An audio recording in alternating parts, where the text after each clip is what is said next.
everybody, welcome to our third week of March curriculum. Today's video is for the Monday, Tuesday classes. Before we get going, I want you to get yourself warmed up. Start off with some jumping jacks, push-ups, sit-ups, pivot front-ups, and then finish with 30 seconds of mountain climbers. Have some fun, get your body moving. Ready, set, go. All right, guys, so first thing we're going to do today is we're going to review our straddle stance. Okay, so remember, straddle stance is going to be, this is shoulder width apart, and then we want to go one more step out from shoulder width apart. Okay, so about twice shoulder width apart. Okay, and when we go down into a straddle stance, we don't want to be bending over and leaning on our knees like this or like this. That doesn't count as a straddle stance. You need to stay up tall, have your hands up in ready position, and then as you lower your weight down, make sure you have your weight in your heels. So that means you should be able to wiggle your toes, and as you lower your bottom down, keep your balance. You have to kind of stick your bottom out behind you, okay? Sticking your bottom out behind you. Make sure you can wiggle your toes even as you go lower, because if I'm leaning forward like this and I can't wiggle my toes, that's going to really wear out my knees and ankles, so you want to keep that weight in your heels. And what we're going to do is we're going to hold a straddle stance for 30 seconds together, all right? So hands up, weight in your heels, and let's hold that straddle stance for 30 seconds. I'm looking at the clock out of the corner of my eye there. So we've still got another 20 seconds to go. We're almost done. After this, we're going to go over our kicks for the month, and it's going to be a lot of fun. We got 10 more seconds left, where we will also talk about our Bible verse on the courage sheet. 5 seconds, 4, 3, 2, 1, and time. All right, so that is our straddle stance, building up muscles in our legs so that we can kick harder and kick well. All right, moving on to our kicks. We've got pivot front kick and we've got side kick. Okay, pivot front kick means we are kicking with our back leg. That's what that word pivot tells us, and we're kicking to the front, hence front kick. There are 4 parts. We've got chamber, kick, retract, back to balance. Nice and slow. What those parts look like are this: chamber, kick, retract, back to balance. Strong foot position so that it's the bottom of our foot that comes out to make the contact with our target. Retract, set it back down. Same 4 parts with our side kick. The only thing that changes is the direction we kick our foot. So we still have the same chamber in the exact same position. Then kicking to the side, strong foot position again. It's the bottom of the foot. Retract, bring it back in, and back to balance. So here's what I want you to do. I want you to do 10 pivot front kicks on each side. Then switch your feet. 10 pivot front kicks with the other side. After you've finished those, you're going to do 10 pivot side kicks. So back in your ready stance, hands up. Then you're going to do 10 side kicks on each side. Okay, so 10 pivot front kicks on each side, and then 10 pivot side kicks on each side. Ready, set, go. Okay, now that you've got those kicks done, we are going to combine these two into a kicking combination. Okay, it's a pivot front kick, side kick combination. It's really fun to do. You do both kicks with the same leg. Your retract for the first kick is now your chamber for the second kick. So here's what that looks like. We're going to do pivot front kick first, and then side kick with the same leg. So we've got chamber, kick, retract, and then back to balance. All right, so this is a fun challenge. It's fun to put kicks together, and you can also use your imagination, like you're kicking one guy to the front and then one guy to the side, and then ready to continue defending yourself. I like to use my imagination in that way. But so pivot, front kick, side kick combination. Now, if you're having trouble with your balance, it's okay to hold on to something to keep your balance, like the back of a chair or holding your partner's hand. Okay, but it's taking both kicks and trying to do them both with one leg without setting it down. Now, if you're really struggling with balance, it's okay to do what's called a kickstand. Okay, so you do your first kick, retract, set your toe down, get your balance again, chamber, kick, and set it back. So quickly, the kickstand looks like this. 1, 2, okay? But you still get all of those chambers and retracts in there. If you don't set your foot down, it's gonna look like this. 1, 2, okay? Always looking where you're kicking, so when you do that front kick, look ahead and then look over your shoulder as you kick to the side, all right? So have some fun practicing your balance. 1, 2, thinking about your good foot position. Remember, it's not 1, 2, right? That second side kick, on your side kick, your foot needs to be sideways. Only on the front kick do your toes point up, and then on the side kick, the foot is sideways, okay?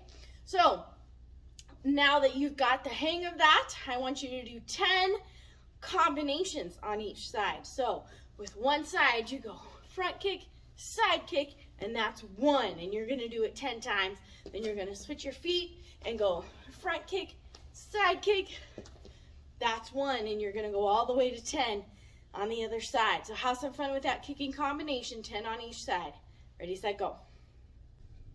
All right, guys, next up, we're gonna spend some time reviewing hammer fist strikes. Last time we learned hammer fist strikes, we learned how to do hammer fists in a downward motion, okay? Remember, a hammer fist strike is striking with that pinky side of your hand.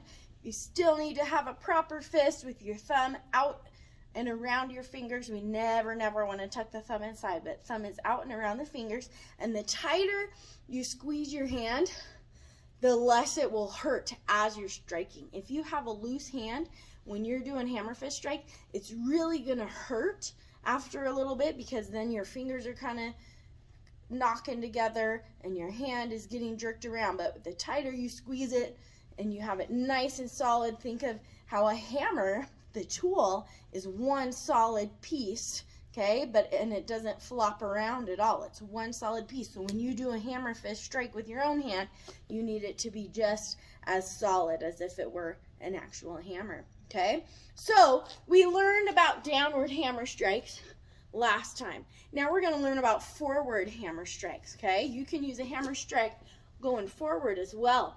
I like to use those. There's less chance of injury than if you were doing straight punches, okay? And same thing as with any forward motion strike, we're not just going to use our arms. We're going to use our hips.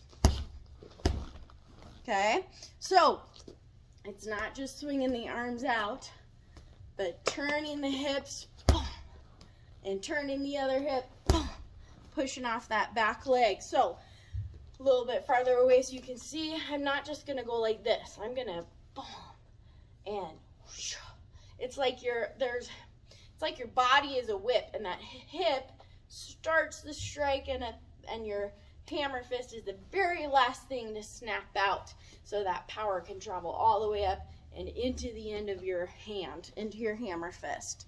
Okay, so when we're doing hammer fist to the front, 1, 2, it's still with that pinky side, so it's not a straight out, but it's 1, 2. So coming from a good cover position, just like with downward hammer fist, we come with a good cover position. Same thing with forward hammer fist. 1, 2. You can even step in a little bit for that first one. Boom. And that second one comes out, pushing off that back leg, pushing off that back foot, turning the hip. Okay. So if you have a punching bag that you have at home, you can practice on this. Or if you guys have a set of these mitts, okay, what you can do is have your partner hold them out, okay. You do have to kind of get a little bit of almost an upward angle, or as straight as you can. We don't want them pointing down at all, because then it's really hard to get that hammer fist motion on them. So try to hold them up. Or if you're super tall and your kid is really small. You could hold them like this as long as they're going in a forward motion and not a downward motion, okay? So we're looking for hitting towards the front, moving forward with the hands coming from an upward position. No. Okay, hammering with that pinky side. Again, on the bag, it looks like this. Okay, using the hips, coming from that good cover position. All right, so I want you, once you've got the hang of that, then, just like we did last week with the hammer fist going down, I want you to do a 30-second drill where you're doing continuous hammer fist strikes for 30 seconds, forward hammer fist strikes. Now, it's really important when you're doing forward ones that you don't swipe down, because then you're going to end up rubbing your hand raw and maybe getting blisters. So it's really important you go out and back and not out and down, because then that's going to scrape your hand down and it'll get really sore by the time that 30 seconds is over. So make sure you're going out straight and come right back to cover. Don't let it swing down, because that'll really rub your hand raw. Okay, so 30 seconds forward hammer fist strikes. Ready, set, go. Hey guys, so today we're going to talk about our Bible verse. Be strong and courageous. Do not be afraid nor be disappointed, for Yahweh your God is with you wherever you go. Joshua 1:9. So I looked in my Bible, actually in my Bible app. I have an app on my phone for reading the Bible. It's pretty cool. I typed in the phrase, be strong and courageous, and it showed that at least 5 times in just the book of Joshua, it says, be strong and courageous. For God is with you, right? So it doesn't say be strong and courageous because you're strong and you have it inside of you to do whatever you can. No, it says be strong and courageous because God is with you. God is the one that gives you the strength and courage to face life's difficulties. Okay, and so when we are living in a way that is seeking after God's will, so looking for God, looking to know Him, looking to serve Him and love Him, He will be with us and beside us in everything that we go through. And having that assurance, we can be strong and courageous and know that everything will go according to His plan and His will for our lives. Okay, so you don't have to carry the weight of the world on your shoulders. You don't have to say, I've got to do it. It's all on me. I have to find the strength within me. No, you don't.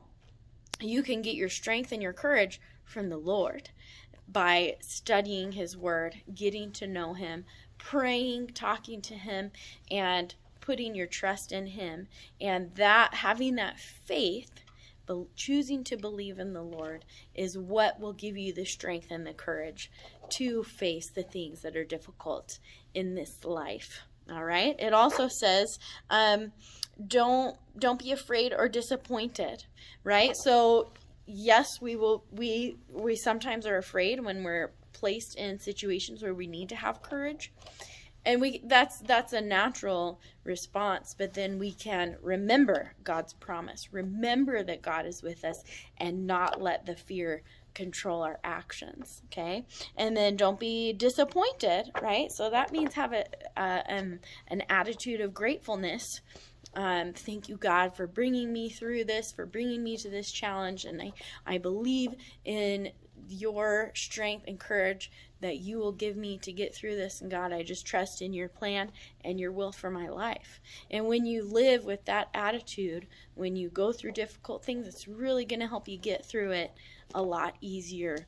And you won't just be feeling scared and alone, because God is with you and you can trust in His plan and His will for your life, no matter what happens, no matter where you go, no matter what choices you make. If you always turn to God and say, God, I need you, give me strength and courage. And that will help you throughout all of your days, guys. So I really encourage you to read your Bibles, memorize this verse. It's such a great verse, gives me a lot of hope when I am in a difficult situation, and I hope it will for you too. All right, see you next time.